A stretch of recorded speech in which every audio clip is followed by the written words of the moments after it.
The war was over, but peace did not mean healing. In the spring of 1865, the American South lay in ruins. Cities were burned, railroads twisted into scrap, farms abandoned, and an entire economic system had collapsed overnight. Millions of formerly enslaved people stood at the edge of freedom, asking the same urgent question: what comes next? This moment, fragile, hopeful, and deeply uncertain, marked the beginning of the Reconstruction era. Reconstruction was not just about rebuilding roads or restoring governments. It was about rebuilding a nation's identity after its bloodiest conflict. The United States faced a challenge it had never encountered before: how to reunite a divided country while redefining freedom, citizenship, and democracy itself. Could a society built on slavery truly transform into one based on equal rights? Or would old power structures simply reshape themselves under new names? For the formerly enslaved, Reconstruction offered a glimpse of possibility: education, family reunification, political participation, and legal recognition for the first time in American history. For the defeated Southern states, it meant federal oversight, new laws, and a forced reckoning with the consequences of rebellion. And for the nation as a whole, Reconstruction became a high-stakes experiment. Could interracial democracy survive in a society scarred by war and injustice? This era would produce constitutional amendments that still shape American law today, spark fierce political battles, and ignite resistance that left deep, lasting wounds. Its successes were groundbreaking, its failures devastating, and its legacy remains visible in modern debates over civil rights, voting access, and equality. Before we go deeper into this pivotal chapter of history, take a moment to support the channel. If you value clear storytelling and thoughtful historical analysis, please like this video, subscribe to the channel, and turn on notifications so you do not miss future episodes. Your support helps keep these important stories alive. Now, let us return to 1865 and step into the uncertain dawn of Reconstruction, where the future of American democracy hung in the balance. As the smoke of war slowly cleared and the South struggled to rise from its ruins, one decision stood above all others in determining what this new America would become. In December of 1865, the ratification of the 13th Amendment brought a legal end to slavery, closing a chapter that had defined the nation since its founding. Yet this moment was not a clean ending. It was a turning point filled with promise, uncertainty, and unresolved questions that would shape the Reconstruction era from its very first days. For nearly 4 million African Americans, freedom arrived not as a single triumphant moment, but as a complex and fragile reality. The law had changed, but daily life had not yet caught up. Families who had been separated by sale or forced labor began searching for one another, traveling across devastated landscapes with little more than hope to guide them. Parents sought children they had not seen in years, husbands and wives tried to reunite, and communities attempted to rebuild bonds that slavery had deliberately torn apart. Freedom, for many, meant the chance to reclaim identity, dignity, and family, things that had long been denied. At the same time, the end of slavery forced the nation to confront a question it had long avoided. What did freedom truly mean? The 13th Amendment abolished forced labor, but it did not define equality, citizenship, or protection under the law. Formerly enslaved people were no longer property, yet their place in American society remained uncertain. Many Southern governments moved quickly to pass restrictive laws designed to control labor and movement, seeking to preserve old hierarchies under new legal frameworks. These efforts revealed a painful truth: ending slavery on paper did not automatically dismantle the systems of power built around it. For the federal government, the amendment marked both a moral victory and the beginning of a far more difficult struggle. Lawmakers in Washington understood that freedom without opportunity could quickly become freedom in name only. This realization led to unprecedented federal involvement in Southern life, including the creation of institutions meant to support education, labor contracts, and basic legal rights. Schools began to open across the South, often in churches or abandoned buildings, driven by a powerful belief that education was the foundation of true freedom. For many African Americans, learning to read and write became an act of self-determination, a declaration that their future would no longer be dictated by others. Yet the transformation unleashed by the 13th Amendment also stirred deep anxiety among those who had once benefited from the old system. Economic disruption. Political uncertainty and fear of social change fueled resistance that would soon grow more organized and more aggressive. The struggle over what freedom meant, who controlled it, who benefited from it, and how far it would extend became the central tension of Reconstruction, shaping every debate that followed. In this fragile post-war moment, the 13th Amendment stood as both a foundation and a warning. It proved that the nation could change its laws, but it also exposed how difficult it would be to change hearts, institutions, and long-entrenched beliefs. Freedom had been declared, but it had not yet been secured. As Reconstruction moved forward, the promise of the amendment would be tested again and again, revealing that the end of slavery was not the end of the struggle, but the beginning of a new and uncertain chapter in the American story. Freedom, once declared, demanded definition. After the 13th Amendment ended slavery, the nation quickly discovered that abolishing an institution was far easier than rebuilding a society shaped by it. Across the South, new laws and local practices emerged that sought to limit the lives of formerly enslaved people, placing boundaries on where they could live, work, and move. These efforts exposed a dangerous gap between freedom in principle and freedom in practice, forcing the country to confront a deeper and more consequential question: who truly belonged in the American nation? The answer arrived in 1868 with the ratification of the 14th Amendment, a sweeping transformation of the Constitution that reshaped the meaning of citizenship itself. For the first time, citizenship was no longer dependent on race, ancestry, or state approval. Anyone born or naturalized in the United States was recognized as a citizen. And that status came with a promise that had long been denied: equal protection under the law. This amendment shifted power away from individual states and placed the responsibility for protecting civil rights firmly in the hands of the federal government, altering the balance of authority that had defined the nation since its founding. For formerly enslaved African Americans, the 14th Amendment offered something slavery had never allowed: legal personhood recognized at the highest level of law. No longer could states deny basic rights by questioning their status as citizens. In courtrooms, legislatures, and public life, a new legal foundation now existed, one that asserted that freedom required protection, not just proclamation. This change carried profound symbolic weight, signaling that the nation was attempting to redefine itself as a democracy that included those it had once excluded by design. Yet the amendment also revealed the limits of law in the face of resistance.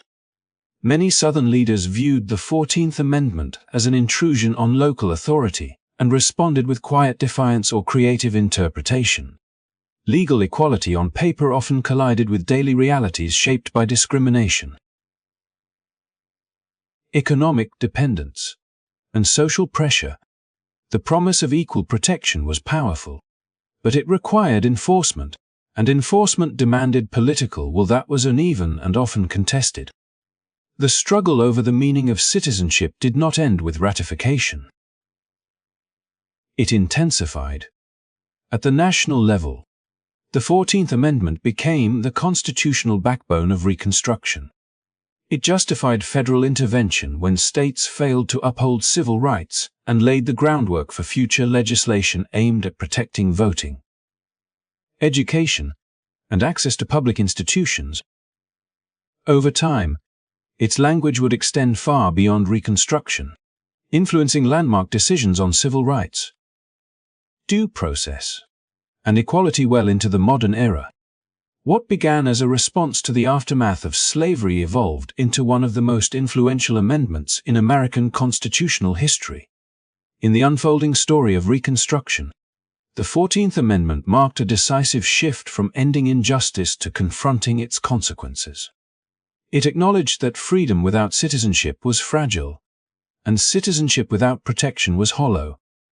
While it did not resolve the conflicts tearing at the nation, it changed the rules of the struggle itself, embedding the idea of equal protection into the Constitution and ensuring that future generations would return to its words when demanding justice. In doing, the amendment transformed Reconstruction from a temporary experiment into a lasting constitutional revolution, one whose impact continues to shape the meaning of American democracy.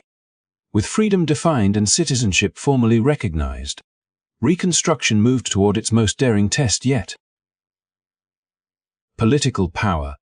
The 15th Amendment, ratified in 1870, sought to turn constitutional promise into civic reality by protecting the right to vote from racial discrimination.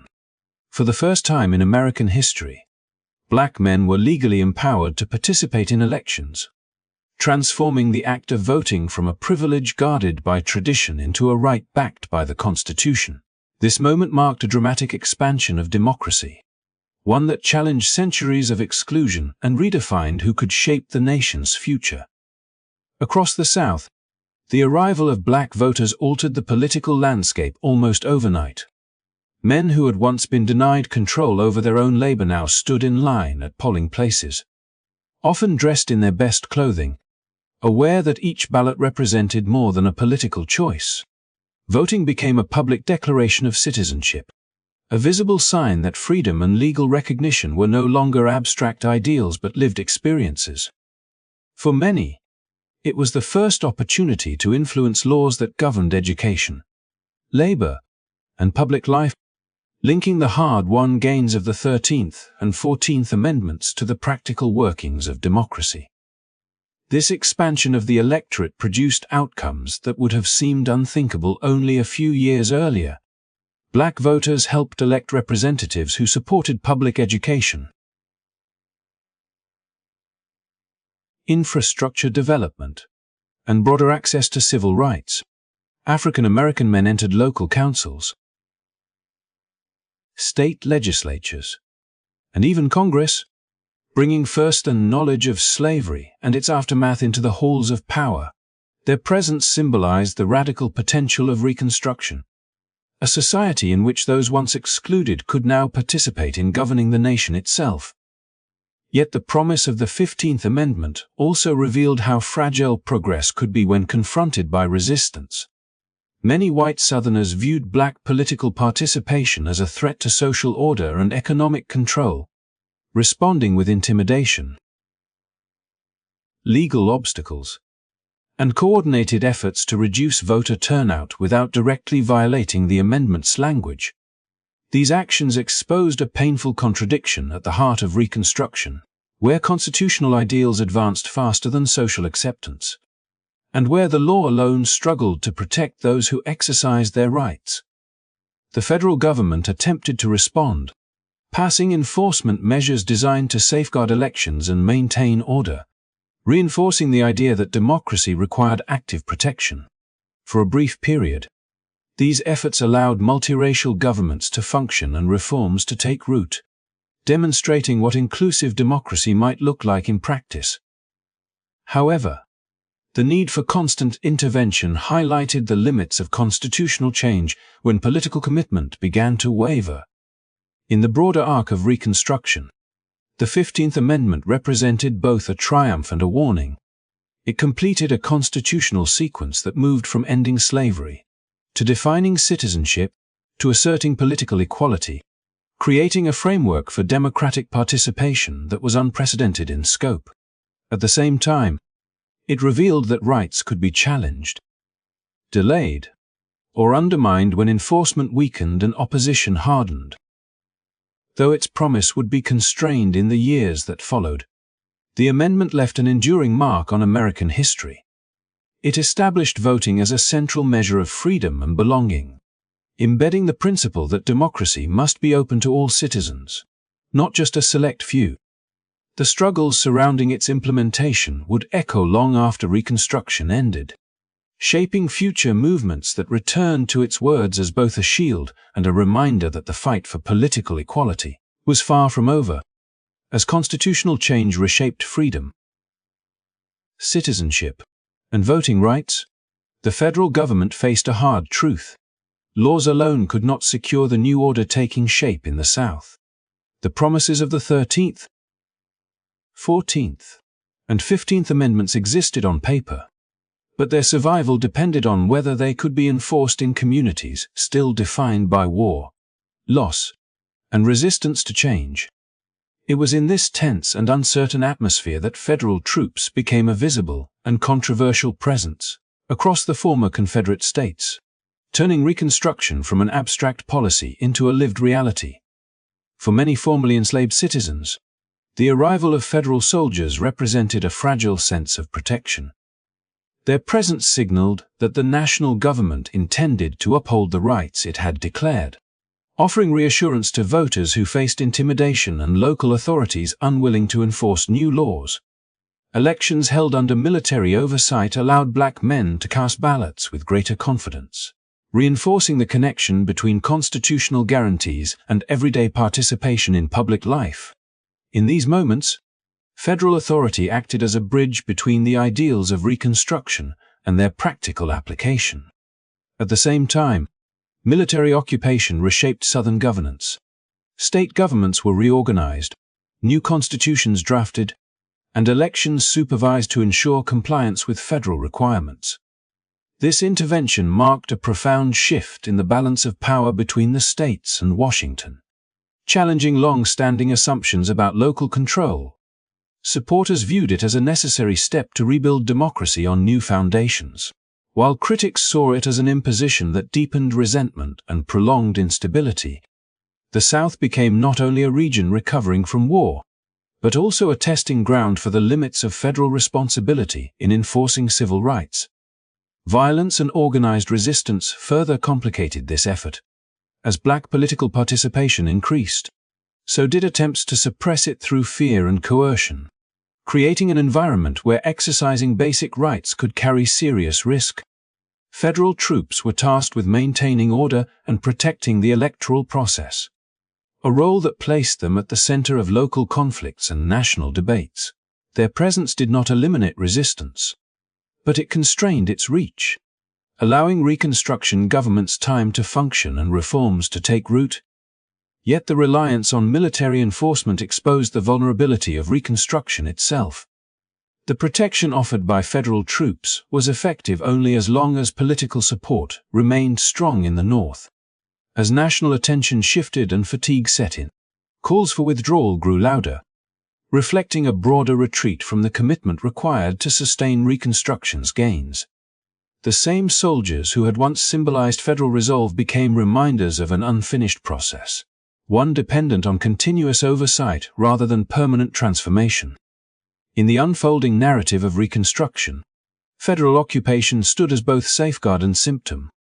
It safeguarded the rights promised by constitutional amendments, making participation in elections and public life possible in places where local structures failed to do so. At the same time, it revealed how contested those rights remained, and how deeply divided the nation still was over the meaning of equality and governance. When the troops eventually withdrew, the absence of their protection would expose the fragility of progress and reshape the course of American history.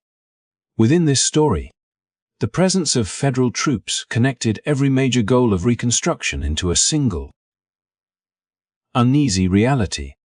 Freedom required enforcement, citizenship demanded protection, and political participation depended on security. The soldiers stationed across the South embodied the federal government's attempt to hold these elements together, illustrating both the ambition of Reconstruction and the immense challenge of turning constitutional ideals into lasting social change.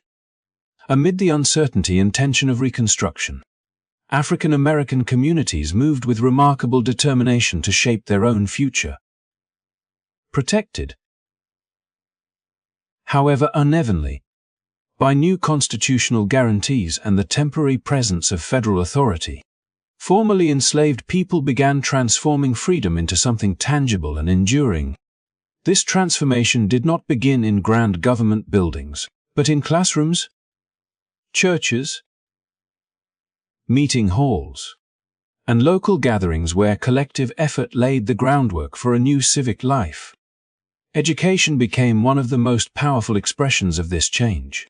Across the South, African Americans established schools wherever space could be found, often with little more than donated materials and shared labor. Learning was pursued with urgency, not simply as a practical skill, but as a symbol of self-determination and dignity. Adults studied alongside children, determined to claim knowledge that had long been denied to them. These early schools became community centers, places where ideas about rights, responsibility, and participation could take root, linking personal advancement to the broader goals of Reconstruction. Churches emerged as equally vital institutions, serving both spiritual and civic purposes. Independent black churches provided more than worship. They offered leadership, organization, and a sense of belonging in a society still struggling to accept equality.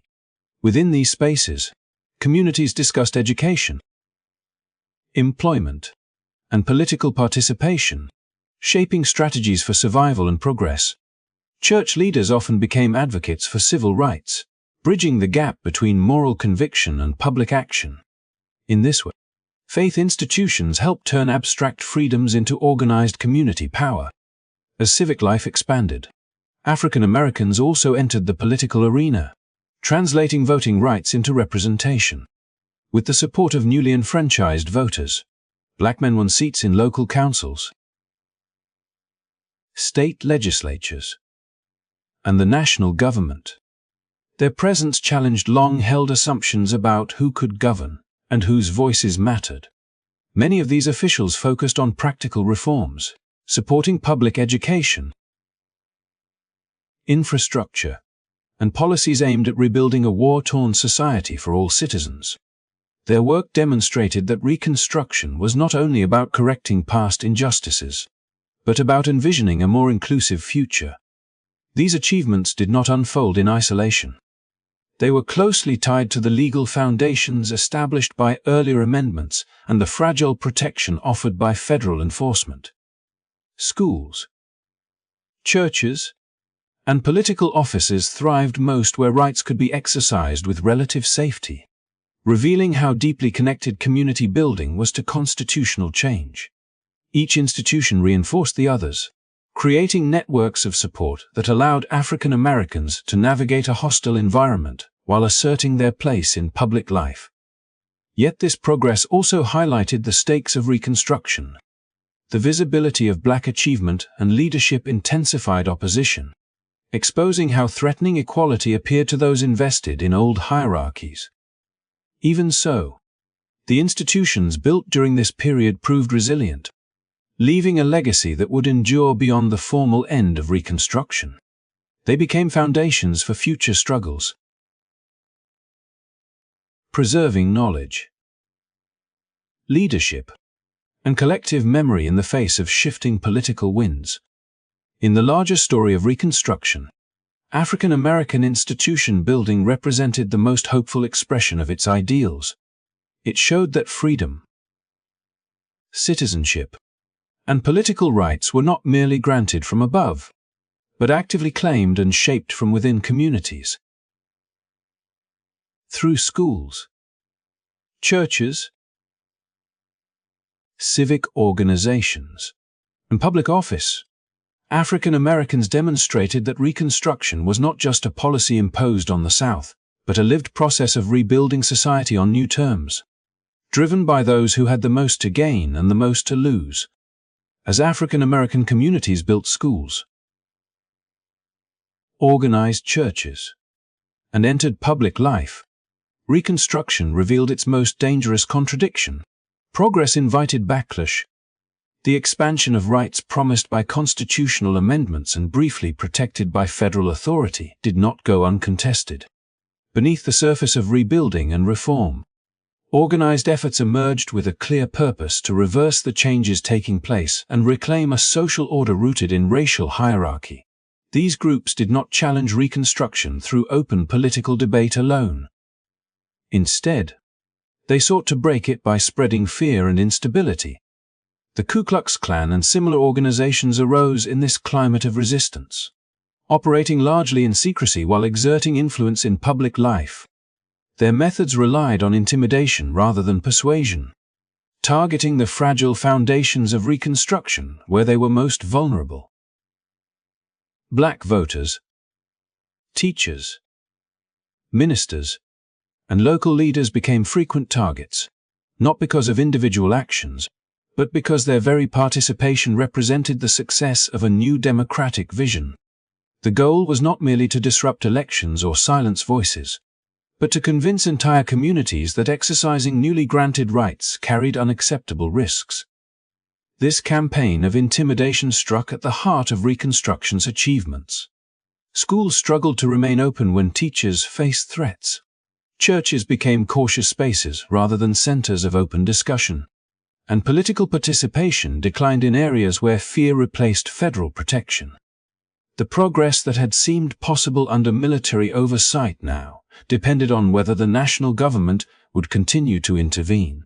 Each act of intimidation tested the resolve of federal authorities and revealed how deeply Reconstruction depended on sustained enforcement rather than temporary measures. Local officials often proved unwilling or unable to respond. In many cases, those responsible for enforcing the law shared sympathies with those undermining it, allowing intimidation to proceed with little consequence. This uneven enforcement exposed a critical weakness in Reconstruction policy. Constitutional rights could be declared nationally, but their defense still relied heavily on local structures that remained hostile to change. The result was a widening gap between legal ideals and daily reality, one that eroded confidence in the promise of equal protection. In response, Congress attempted to strengthen federal authority through enforcement laws designed to curb organized resistance and protect elections. For a time, these measures demonstrated that the federal government recognized the threat and was willing to act. Arrests and prosecutions disrupted some networks, temporarily restoring a sense of order in certain regions. Yet these efforts required political commitment that proved difficult to sustain, especially as public attention shifted away from the South and toward other national concerns. Within the broader story of Reconstruction, organized resistance functioned as a slow, corrosive force. It did not overturn constitutional amendments outright, but it weakened their impact by making participation costly and uncertain. The achievements of African American communities' education, organization, representation remained real, but increasingly fragile, dependent on protection that was gradually withdrawn as fear spread and federal involvement declined. The balance of power shifted once again, reshaping the trajectory of Reconstruction. This chapter reveals a central lesson of the era.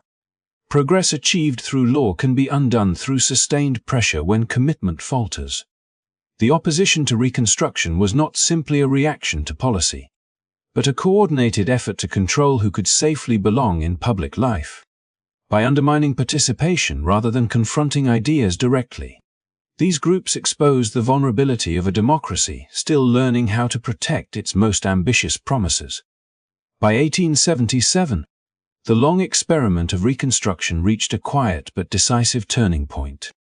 The Compromise of 1877, forged amid a disputed presidential election, marked the withdrawal of federal troops from the South and effectively ended national enforcement of Reconstruction policies.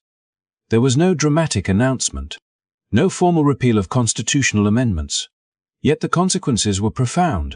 With the removal of federal oversight, the fragile protections that had sustained political participation and civil rights quickly began to erode, reshaping the nation's future in ways that would last for generations.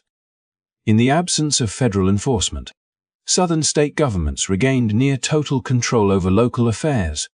The constitutional promises of citizenship,